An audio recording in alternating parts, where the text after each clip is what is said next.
প্রণাম। শ্রী রামকৃষ্ণ কথামৃত, নবম খণ্ড, তৃতীয় পরিচ্ছেদ।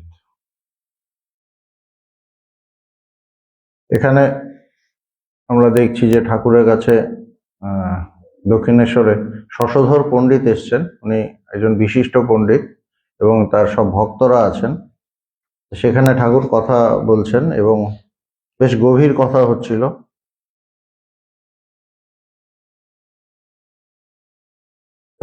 জ্ঞান এবং ভক্তি নিয়ে বলছিলেন যে জ্ঞানের যারা চর্চা করে তারা কিছুটা একটু শুকনো হয়, একটা জিনিস নিয়েই আছে।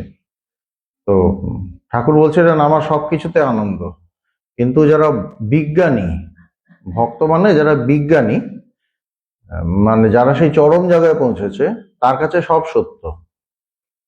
এইগুলো নিয়ে কথা হচ্ছিল আর কি, যে শুধু জ্ঞানী যারা একঘেয়ে কেবল বিচার করছে এ নয় এ নয়, এসব স্বপ্নবৎ, আমি দুহাত ছেড়ে দিয়েছি তাই সব লই। বলছে আমার আর নিজস্ব কিছু নেই, কেননা তিনি বিজ্ঞানী, তার কাছে সব সত্য, ব্রহ্ম সত্য, জগৎ সত্য। এই ভাব তাদের, মানে বিজ্ঞানীর আর কি, এটা ঠাকুর বলছিলেন। তো ঠাকুরের তো দারুণ দারুণ উদাহরণ আছে। তো জ্ঞানীরা এটা না সব বাদ দেয়, এটা না ওটা ঝোর না, এটা খারাপ ওটা খারাপ, এটা মিথ্যা, সব ত্যাগ, এরকম একটা ভাব আর কি। তো ঠাকুর বলছেন একজন বেয়ানের সঙ্গে দেখা করতে গেছিল। বেয়ান তখন সুতো কাটছিল, নানা রকমের রেশমের সুতো কাটছে, নানা রকম নানা রঙের সুতো। বেয়ানকে দেখে খুব আনন্দ করতে লাগলো আর বললে, বেয়ান তুমি এসেছো বলে আমার যে কি আনন্দ হয়েছে তা বলতে পারি না, যাই তোমার জন্য কিছু জল খাবার আনি।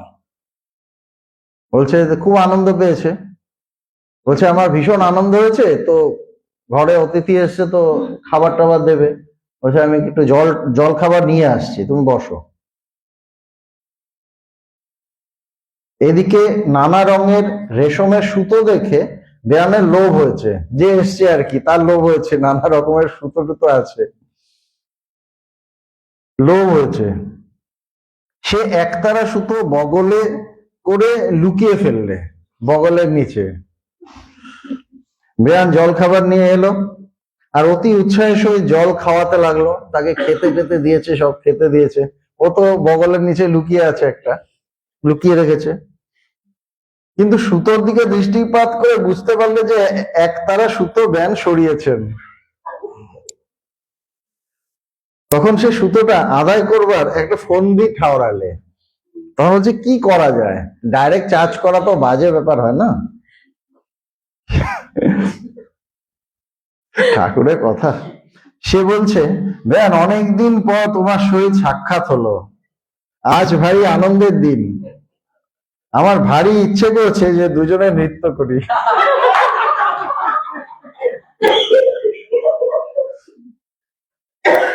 সে বললে ভাই আমারও ভারী আনন্দ হয়েছে। তো যে এসছে বলছে আমারও। বেয়ানে নৃত্য করতে লাগলো। বেয়ানে দেখলে যে ইনি বাহু না তুলে নৃত্য করছেন। সেদিন রেখার সাথে বাচ্চাটা এসেছিল, ও নেচেছিল, ও দেখে হাত আর তোলে না, এরকম করে করে নাচছে। আমার মনে হয় ওরই কেউ হবে আর কি, আত্মীয় স্বজন।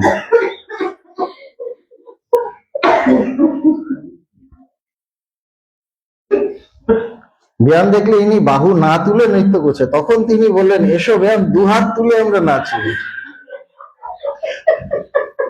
আজ ভারী আনন্দের দিন। তখন তিনি এক হাতে বগল টিপে আর এক হাত তুলে নাচতে লাগলেন। তখন বেয়ান বললে, বেয়ান ও কি, এক হাত তুলে নাচা কি, এসো দুহাত তুলে নাচি, এই দেখো আমি দুহাত তুলে নাচছি।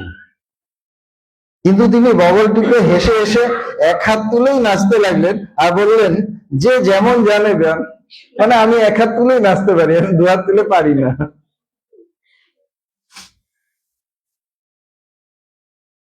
ঠাকুর বলছেন আমি বগলে হাত দিয়ে টিপি না, আমি দুহাত ছেড়ে দিয়েছি, আমার ভয় নাই, তাই আমি নিত্য লীলা দুই লই।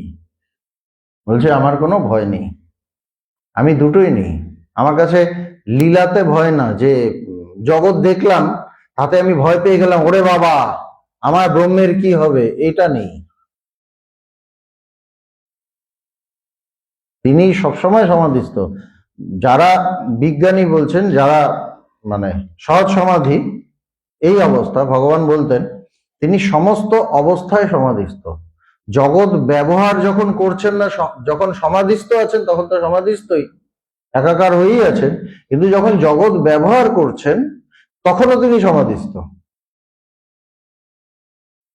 তখনও সমাধিস্থ। প্রমাণ কি? বলছে যে তিনি আনন্দ করছেন, নাচছেন, রং খেলছেন, তাতে আরেকজন সমাধিস্থ হয়ে যাচ্ছে। তো তিনি যদি সমাধিস্থ না থাকেন তা আরেকজন সমাধিস্থ হচ্ছে কিভাবে? তিনি তো সমাধিস্থ হয়ে আছেন বলেই সে সমাধিস্থ হচ্ছে, কানেক্ট হয়ে যাচ্ছে, সমাধিস্থ হয়ে যাচ্ছে। ইনি যদি চঞ্চল হতেন, নাচার সময় মানুষ, আমরা জেনারেলি কি জানি, নাচার সময় মানুষ চঞ্চল থাকে, কিন্তু দেখা গেল নাচতে নাচতে সমাধিস্থ হয়ে গেল। বা রং দিলেন এরম ভাবে, যেটা ভগবানের আনন্দ উৎসবের ঘটনা ঘটেছিল আর কয়েকদিন পরেই আছে, 23 তারিখ, সে সমাধিস্থ হয়ে গেল। সুতরাং কানেকশন হয়ে গেছে তার সাথে, ভগবানের সাথেই, এবং ভগবান সদা সমাধিস্থ, সেই জন্য সে তারও সমাধি হয়ে গেছে। তিনি চঞ্চল হলে কোনোদিন সমাধিস্থ হতো না। এর থেকে কি বোঝা যায়? তিনি মানে এক বগলে এক হাত দিয়ে এইভাবে নাচছেন না, তিনি দুই হাত তুলে নাচছেন, দু হাত তুলে নাচছেন। এটাই বিজ্ঞানীর, সেই চরম যিনি জ্ঞানী বিজ্ঞানী, তার অবস্থা। ঠাকুরের এরকম অবস্থা, ভগবানের এরকম অবস্থা। তাই আমি নিত্য লীলা দুই লই, সব অবস্থায় ব্রহ্ম। ঠাকুর কি বলিতেছেন যে জ্ঞানীর লোকমান্য হবার কামনা, জ্ঞানীর মুক্তি কামনা, এসব থাকে বলে দুহাত তুলে নাচতে পারে না, নিত্য লীলা দুই নিতে পারে না। আর জ্ঞানীর ভয় আছে, পাছে বদ্ধ হই, বিজ্ঞানীর ভয় নাই। এটা শ্রীমর তিনি ভাবছেন আর কি, ঠাকুরের কথায় তিনি ভাবছেন যে জ্ঞানীর একটু ভয় আছে, যে আমি যদি বদ্ধ হয়ে যাই, বেশি আমি যুক্ত হয়ে যাই। একটা কথা আছে, সাধু সাবধান, মানে আমি বেশি যুক্ত হয়ে গেলে বদ্ধ হয়ে যাব, আমাকে আটকে ফেলবে। তারপর আমাকে সবাই যদি মানে, তাহলে আমার লোকমান্যী হয়ে যেতে পারে, আমার নাম যশ হয়ে যেতে পারে, তাতে আমি বদ্ধ হয়ে যেতে পারি। তো বিজ্ঞানীর কোনো ভয় নেই, তার কাছে আর ব্রহ্ম ছাড়া কোনো কিছুর অস্তিত্ব নেই। জগৎ সামনে থাকুক না থাকুক, এক ব্রহ্মই আছে তার কাছে, এবং তার কোনো ভয় নেই। শ্রীরামকৃষ্ণ। কেশব সেনকে বললাম যে আমি ত্যাগ না করলে হবে না। কেশব সেন বিরাট একজন সেই সময়ের মনীষী, ব্রাহ্ম সমাজের পরিচালক সেই সময় তিনি। তাকে ঠাকুর বলছেন, তিনি ঠাকুরের কাছে আসতেন, ঠাকুর তাকে খুব ভালোবাসতেন, এবং কেশব সেনও ঠাকুরকে শ্রদ্ধা করতেন। তো কেশব সেনকে কি বলছেন, আমি ত্যাগ না করলে হবে না। এবং কেশব সেনের একটা বিরাট দল ছিল, তার দেশে বিদেশে ভীষণ নাম ছিল, তিনি নানা জায়গায় লেকচার দিতে যেতেন এবং খুব দারুণ লেকচার করতেন, দারুণ বক্তৃতা করতেন, এবং সবাই তাকে খুব সম্মান করত। তো ঠাকুর বলছেন আমি ত্যাগ না করলে হবে না। সে বললে তাহলে মহাশয় দল টল থাকে না। সমস্যা ভয় পেয়ে গেছে যে আমি ত্যাগ করতে গেলে যদি আমার দল ত্যাগ হয়ে যায়, মানে উনি দলটাকে ধরেছেন বেশ ভালো করে, ওনার দলের দরকার আছে, কেননা দল থেকে উনি অনেক কিছু পান, উনি অনেক সম্মান পান। আর ঠাকুরের তো ওইসব কোনো ব্যাপার নেই, বলেছে তাহলে দল টল থাকে না, মানে আমি থাকলে আমার দল থাকবে।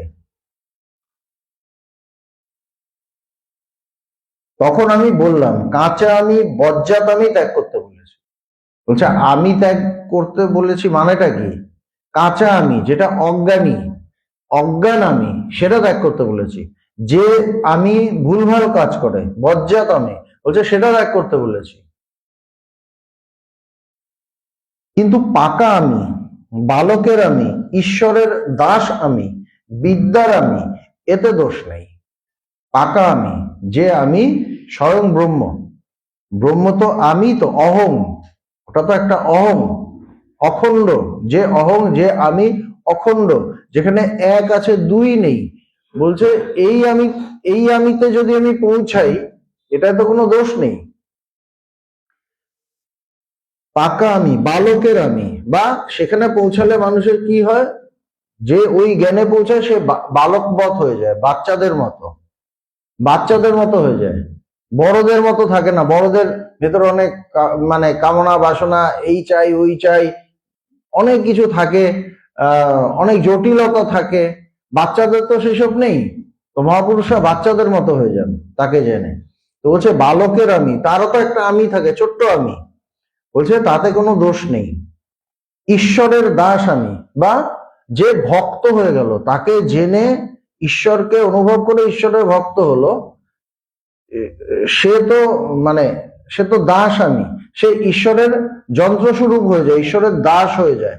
বলছে এই যে দাস আমি, তাতে কি দোষ আছে? বলছে তাতেও দোষ নেই। বা বিদ্যার আমি, বা যিনি জ্ঞানী, জ্ঞান চর্চা করতে করতে সেই জ্ঞান নির্বিকল্প সমাধি লাভ করলেন, তারপর তাকে ফিরিয়ে দেওয়া হলো, এবার তাকে ইয়ে করা হলো যে তুমি কাজ করো। তো তিনি যে জগতে কাজ করবেন, তখনও তার একটা আমি থাকবে। একটা আমি না থাকলে তো কাজ করা যায় না। একটা আমি থাকবে, ওই আমিটা কি? ওটা খারাপ না, ওইটা হলো বিদ্যার আমি। কেননা তিনি বিদ্যা লাভ করেছেন বা জ্ঞান লাভ করে নিয়েছেন, সেই আমি। বলছে এটাতেও তো কোনো দোষ নেই। সংসারীর আমি, অবিদ্যার আমি, কাঁচা আমি, এইটাতে দোষ। সংসারীর আমি, আমার সংসার আছে, আমি ছাড়া সংসার চলবে না, এই যে আমি, এই আমিতে দোষ আছে। কেননা এই যে বোধ, এই যে ভাব, এটা মিথ্যা। এটা আমাকে বদ্ধ করে, ভীষণভাবে টেনে আমাকে নামিয়ে দেয়। সংসারীর আমি, অবিদ্যার আমি, কাঁচা আমি, একটা মোটা লাঠির ন্যায়। বলছে এই আমিটা কি? একটা মোটা লাঠির মতো। কিরকম? সচ্চিদানন্দ সাগরের জল ওই দুই লাঠি যেন ভাগ করেছে। জলের মধ্যে একটা একটা জল আছে, ওখানে একটা লাঠি দেওয়া এরকম করা, তখন মনে হবে যে এইদিকে লাঠির ডান সাইডে একটু জল, বা সাইডে আর একটু জল, এরকম মনে হয় যেন ওই লাঠিটা দুটো জলকে ভাগ করে দিয়েছে। তো বলছে সচ্চিদানন্দ সাগরের জল ওই লাঠি যেন দুই ভাগ করেছে। তো কোন লাঠি বলতে কি বলা হচ্ছে? অবিদ্যার আমি বা কাঁচা আমি, যে আমিটা জ্ঞান লাভ করেনি, যে আমিটা তাকে জানেনি, সেই আমি। আমাদের মধ্যে যখন সেই অহংকার বা সেই ইগোটা থাকে, সেই আমিটা থাকে, সেটা কি করে? দুটো ভাগ করে দেয়, সত্যকে জানতে দেয় না। সচ্চিদানন্দ সাগরের জল ওই লাঠি যেন দুই ভাগ করেছে। কিন্তু ঈশ্বরের দাস আমি, বালকের আমি, বিদ্যার আমি জলের উপর রেখার ন্যায়। জলে যখন এমনি একটা দাগ পড়লো, কিন্তু এটা থাকে না, সঙ্গে সঙ্গে মিলিয়ে যায়। জলে একটা দাগ পড়লো বা একটা ঢেউ উঠলো, এরকম একটা, এরকম ভাবে একটা কিছু ফেলা হলো, এরকম একটা কিছু দাগ হলো, কিন্তু সঙ্গে সঙ্গে মিলিয়ে যায়। ওটাতে মনে হয় না যে দুটো জল আলাদা, যেন ভাগ, ওটা যেন মনে হয় যে অখণ্ডই জল, একই জল, ভাগ করেছে বলে মনে হয় না। সেরকম ভাবে আমাদের যে বিদ্যার আমি, জ্ঞান লাভের পর যে আমিটা হয়, ছোট্ট একটা আমি থাকে, হালকা একটা আমি, ওইটা মনে হয় না যে সে অখণ্ডকে ভাগ করে দিয়েছে বা ব্রহ্মকে যেন ভাগ করে দিয়েছে, ব্রহ্ম জগৎ আলাদা আলাদা করে দিয়েছে। ওটা একই থাকে, খুব একটা তফাৎ হয় না। বিদ্যার আমি জলের উপর রেখার ন্যায়, জল এক বেশ দেখা যাচ্ছে, মাঝখানে একটি রেখা যেন দুভাগ জল, বস্তুত এক জল দেখা যাচ্ছে। ওই রেখা একটা পড়লে, একটা দাগ পড়লে, তাতে মনে হয় না যে দুটো জল আলাদা, কিন্তু একটা লাঠি ফেলে দিলে মনে হয় দুটো জল আলাদা। এরকম ভাবে আমাদের যে অহংকার আছে, এই অহংকারটা আমাদের সে ব্রহ্ম থেকে সরিয়ে রাখে। ব্রহ্ম আলাদা, আমি আলাদা, সরিয়ে রাখছে। কিন্তু যখন আমার জ্ঞান হলো, তখন সবসময় ওই ভাবটা থাকেই যে আমি সেই ব্রহ্ম, এবং সব সেই ব্রহ্ম, এক অখণ্ড ব্রহ্ম, ব্রহ্ম ছাড়া দ্বিতীয় বস্তু নেই। যেটা আমাদের বেদান্ত সোসাইটির প্রথম ভাবাদর্শ, এক ব্রহ্ম আত্মা ভগবান ছাড়া দ্বিতীয় বস্তু নেই। বস্তু তো এক জল দেখা যাচ্ছে। শঙ্করাচার্য বিদ্যার আমি রেখেছিলেন লোক শিক্ষার জন্য। তো শঙ্করাচার্যের যে তিনি অনেক কাজ করলেন, তিনি খুব কম বয়সেই জ্ঞান লাভ করেছিলেন তার গুরুদেবের কাছে গিয়ে। তার গুরুদেব হলো গোবিন্দপাদ। তার কাছে গেলেন, 3 বছরের মধ্যে তার সেই চরম জ্ঞান হলো। প্রথম বছর হঠযোগ শিক্ষা করলেন, দ্বিতীয় বছর রাজযোগ শিক্ষা করলেন, তৃতীয় বছর জ্ঞানযোগ, এবং তার জ্ঞান হলো, গভীর অনুভব হলো। তখন তিনি কাজ করলেন, এরপরে তিনি কাজ করলেন, এবং সেই কাজ কি, এই যে আমরা এখন অদ্বৈত বেদান্তের চর্চা করছি, আমাদের ভারতীয় দর্শনে তো প্রচুর ধারা, তার যে মূল যে এসেন্স, মূল যে ভাব, মূল যে সার, সেইটাকে তিনি তুলে ধরলেন যে অদ্বৈত বেদান্ত। অদ্বৈত বেদান্ত মানে আমি সেই ব্রহ্ম, আমি এবং ব্রহ্ম আলাদা নই, বা ঈশ্বরের সাথে আমার তফাৎ নেই, একই সত্তা আমাদের প্রত্যেকের মধ্যে দিয়ে যাচ্ছে, এটাই অদ্বৈত বেদান্ত। এইটাই শঙ্কর, এটা আমাদের ভারতীয় দর্শনে ছিল, কিন্তু এটা পরিষ্কারভাবে ব্যাখ্যা করা ছিল না। শঙ্করাচার্য একদম ব্যাখ্যা করে সামনে তুলে ধরলেন, একদম প্লেটে মিষ্টি সাজিয়ে যেরকম দেয় সেইভাবে তিনি তুলে ধরলেন। তো এই যে কাজটা করলেন, তার জন্য তো একটা আমির দরকার, কিন্তু ওই আমি, শঙ্করাচার্যের ওই আমি, ওইটা কিন্তু তাকে ব্রহ্মের সাথে এক করেই রেখেছিল।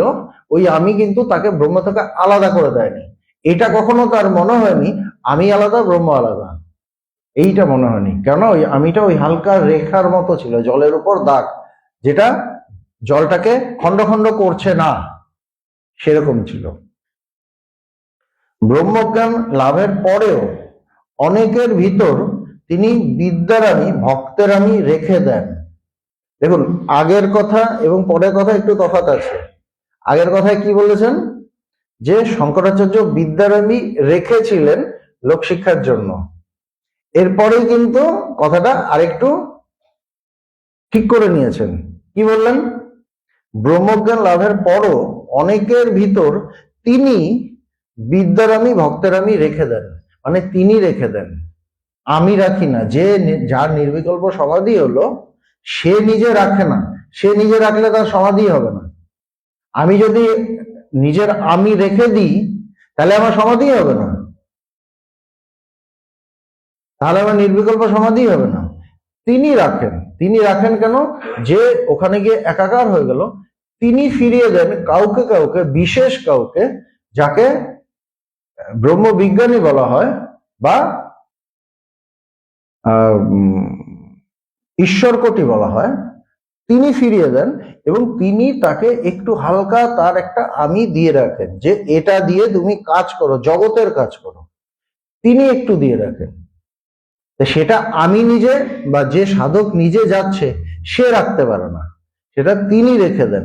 তো প্রথমে তিনি বলেছিলেন যে শঙ্করাচার্য বিদ্যারামী রেখেছিলেন, মানে যেন শঙ্করাচার্যই রেখেছেন। তো পরেরটাতেই তিনি এটা করে নিলেন, মানে অ্যাকচুয়ালি তিনি রেখেছেন। ব্রহ্মজ্ঞান লাভের পরও অনেকের ভিতর তিনি বিদ্যার আমি, ভক্তের আমি রেখে দেন। হনুমান সাকার নিরাকার সাক্ষাৎকার করবার পর সেব্য সেবকের ভাবে, ভক্তের ভাবে থাকতেন। হনুমানের কথা বলছেন। আমরা সবাই হনুমান চালিসা পড়ি, আমরা হনুমানকে খুব ভালোবাসি, শ্রদ্ধা করি, কিন্তু তিনি প্রচুর কাজ করেছেন আমরা জানি। রামচন্দ্রের মেইন ভক্ত ছিলেন হনুমান, হনুমান ছাড়া তার কোনো কাজ হতো না। সমস্ত সীতা উদ্ধার হোক এবং আরো নানা কিছু হোক, সব জায়গায় তার একটা ভীষণ বড় অবদান। হনুমানকে স্বয়ং ভগবান হিসেবে পুজো করা হয় আমাদের ভারতীয় ইয়েতে। সেখানে কি বলছেন, হনুমান সাকার নিরাকার সাক্ষাৎ করবার পর সেব্য সেবকের ভাবে, ভক্তের ভাবে থাকতেন। তার সাকার নিরাকার সাক্ষাৎকার হওয়ার পর তিনি সাকার, রামকে তো সাকার রূপে দেখলেন এবং নিরাকার রূপে তার অনুভব হলো, মানে নির্বিকল্প সমাধি হলো। তারপর তিনি কোন ভাবে থাকতেন, সেব্য সেবকের ভাবে, যে রাম সেব্য এবং তিনি সেবক, রাম প্রভু তিনি দাস, এইভাবে তিনি থাকতেন। সব সময় জয় শ্রীরাম করছেন, রামকে নিয়ে সব সময় আছেন। রাম ছাড়া তার দ্বিতীয় কোনো সাবজেক্ট ছিল না, কোনো বিষয় ছিল না। রাম যা বলছেন তাই, তিনি রামের হাতের পুতুল ছিলেন। যা বলছেন হনুমান এই করো, সঙ্গে সঙ্গে তিনি জয় শ্রীরাম বলে লাভ দিতেন এবং সমস্ত কাজ করতেন নিখুঁত ভাবে। তো বলছেন কি, যে সেব্য সেবকের ভাবে, ভক্তের ভাবে থাকতেন। রামচন্দ্রকে বলেছিলেন, রাম, কখনো ভাবি তুমি পূর্ণ, আমি অংশ। বলছে তুমি পূর্ণ, তার অনুভব হয় নানা রকম, নানা স্টেজে তার অনুভব হয়। বলছে কখনো কি দেখছি, তুমি পূর্ণ, আমি তোমার অংশ, বিশিষ্ট অদ্বৈতবাদ। কখনো ভাবি তুমি সেব্য, আমি সেবক, তুমি সেব্য, তোমাকে আমি সেবা করছি, আমি সেবক, দ্বৈতবাদ। আর রাম, যখন তত্ত্বজ্ঞান হয় তখন দেখি তুমি আমি, আমি তুমি, সাংঘাতিক কথা। একজন ভক্ত এই কথা বলা কিন্তু সাধারণ ব্যাপার না। যে সবসময় সে রামের ভক্ত হয়ে আছে, সে নিজেকে রাম বলে অনুভব করছে, এইটা কিন্তু সাধারণ ব্যাপার নয়। কিন্তু তত্ত্বজ্ঞান হলে, সেই অনুভব হলে এই জায়গায় পৌঁছানো যায় যে ঈশ্বর এবং ভক্ত ভগবানের মধ্যে কোনো তফাৎ নেই, কোনো তফাৎ নেই। ঠাকুর একবার স্বামীজিকে তামাক খেতেন, তো বলছে এই তামাকটা খা। না না না, আপনি খেয়েছেন। বলছে তোর এত, এখনো তোর এত ভেদভাব।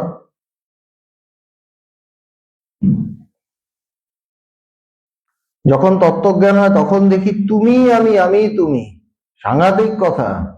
কোন দাস তার মালিককে কিন্তু এই কথা বলতে পারে না। যদি না আমার তত্ত্বজ্ঞান হয়, আমি এই কথা বলতেই পারবো না। যারা নিজেরা দাস ভাবে থাকে, ঈশ্বরকে দাস রূপে বা সেবক রূপে সেবা করে, সে সবসময় তুমি ঈশ্বর, আমি তোমাকে সাজাচ্ছি, গোছাচ্ছি, সেবা করছি, এই ভাবটাই থাকে, ভীষণ ভাবে থাকে। সে এটা বলতেই পারে না যে তুমি আমি, আমি তুমি। কিরকম ভয়ঙ্কর অনুভব হলে এই কথাটা বলতে পারে?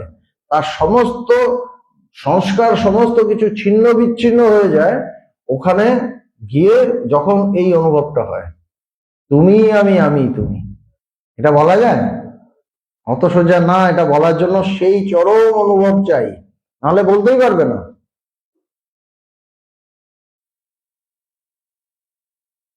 যশোদা কৃষ্ণ বিরহে কাতর হয়ে শ্রীমতীর কাছে গেলেন।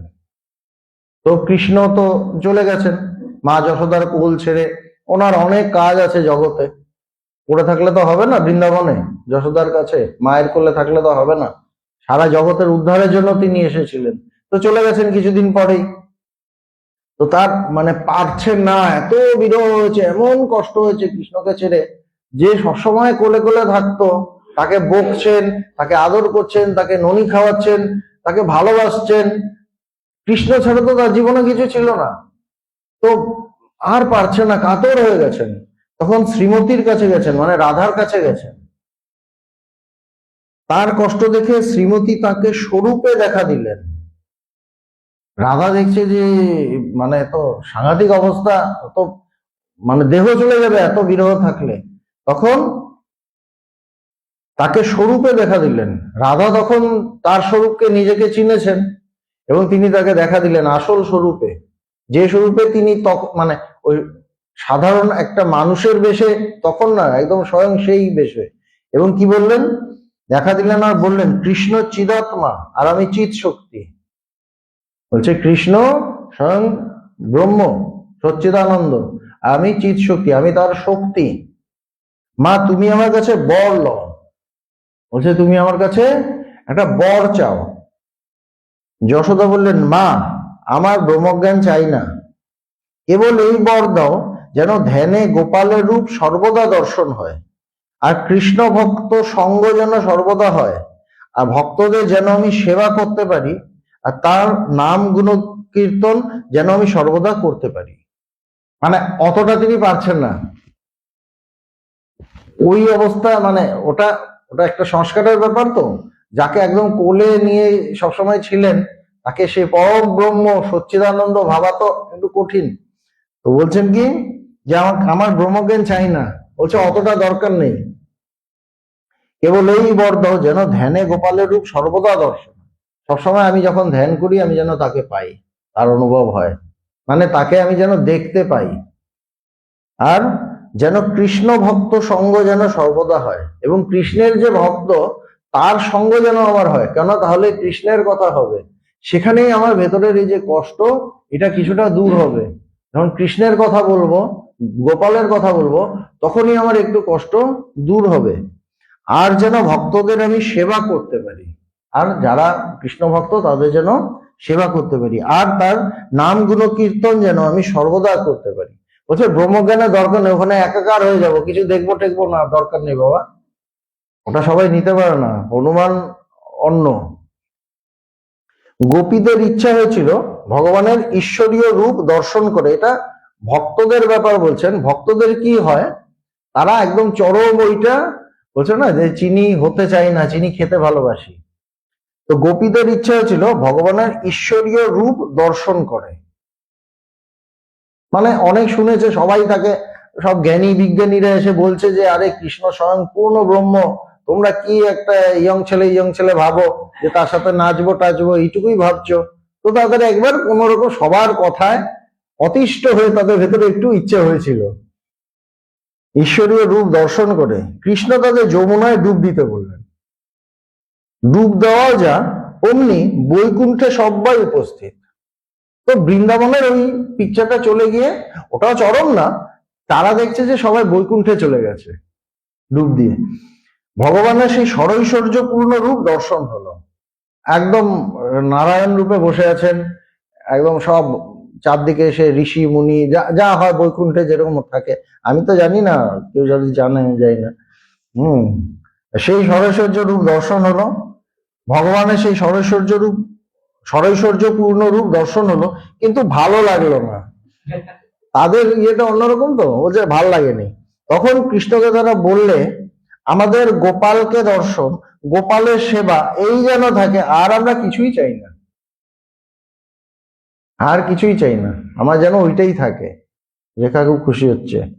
মথুরা যাওয়ার আগে কৃষ্ণ ব্রহ্মজ্ঞান দিবার উদ্যোগ করেছিলেন। তো কৃষ্ণ তো চলে যাবেন, এবার ভাবছে এরা তো খুব কষ্ট পাবে আমার বিরহে, এদের ব্রহ্মজ্ঞান দিয়ে দিই, তারা তো অভেদ হয়ে যাবে, আর কষ্ট টষ্ট পাবে না। ব্রহ্মজ্ঞান দিবার উদ্যোগ করেছিলেন, বলেছিলেন আমি সর্বভূতের অন্তরে বাহিরে আছি। এর আগে জ্ঞানের কথা বলেননি খুব একটা, যখন বাঁশি নিয়ে সবাইকে ডাকতেন সব ছুটতো, তখন ব্রহ্মজ্ঞানের বসে, ঠিক আছে তুমি অষ্টাবক্র গীতা পড়ো, ব্যাখ্যা ট্যাখ্যা করো, তা নয়, বেদান্তের কথা খুব একটা বলেননি।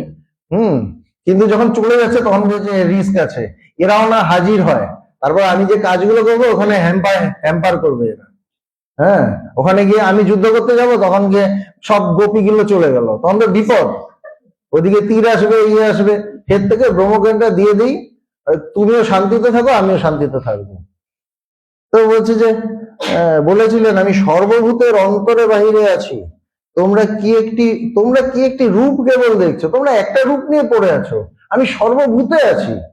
এখন ভালো ভালো দারুণ দারুণ বেদান্তের কথা বলেছেন। গোপীরা বলে উঠলো কৃষ্ণ তবে কি আমাদের ত্যাগ করে যাবে, তাই ব্রহ্মজ্ঞানের উপদেশ দিচ্ছ? ও বুঝে গেছে যে তোমার মতলব ঠিক নয়, আমাদের ত্যাগ করে যাবে এই জন্য দিচ্ছ। গোপীদের ভাব কি জানো, আমরা রাইয়ের রাই আমাদের, মানে কৃষ্ণরই আমরা আর কৃষ্ণও আমাদের, এইটা গোপীদের ভাব ছিল। তো এইটাই মূল কথা, যে এক একজন এক এক ভাবে থাকে, এক একজন এক এক ভাবে সাধনা করে, এক একজনের এক এক রকম সংস্কার, সেই হিসেবে ঈশ্বরকে তারা ডাকে। কিন্তু বিশেষ বিশেষ কেউ থাকে যাদের মধ্যে জ্ঞানের ব্যাপারও থাকে, ভক্তির ব্যাপারও থাকে। যারা হনুমানের মতো, তাদের একদম চরম জ্ঞান, যেখানে সে রাম বলে অনুভব করছে, আবার সে সেব্য সেবক ভাবে, দাস ভাবেও আছে, ভক্তের ভাবেও আছে, এরকমও আছে। সেরকম নিজের যে ভাবটা নিজেকে বুঝে নিতে হয়, আমার কোনটা ভাল লাগছে, এবং সেইখানে প্রচন্ড সেই সাধনায় সেখানে বুধ হয়ে যেতে হয়, সেখানে একাকার হয়ে যেতে হয়, সেই সাধনায়, সেই চিন্তায়, সেই ভাবনায়, ওখান থেকেই সব চলে আসে, ওখান থেকে যা পাওয়ার পেয়ে যাই আমরা, সব ভেতরে চলে আসে, কোনো কিছু বাকি থাকে না, তিনি কোনো কিছু অভাব রাখেন না, সব ভেতরে পুরে দেন। সুতরাং আমার যেটা ভাব, আমার নিজেকেই বুঝতে হবে আমার কি ভাব, আমি যদি ঠিক মতো তাকে খুঁজি, আমার ভেতর থেকে চলে আসবে এইটা আমার ভাব, আমার কাজ হলো সেই ভাবে আরো ডুবে যাওয়া, সেই ভাবের গভীরে যাওয়া, গভীরে গেলে তারপর আলটিমেটলি সব একাকার।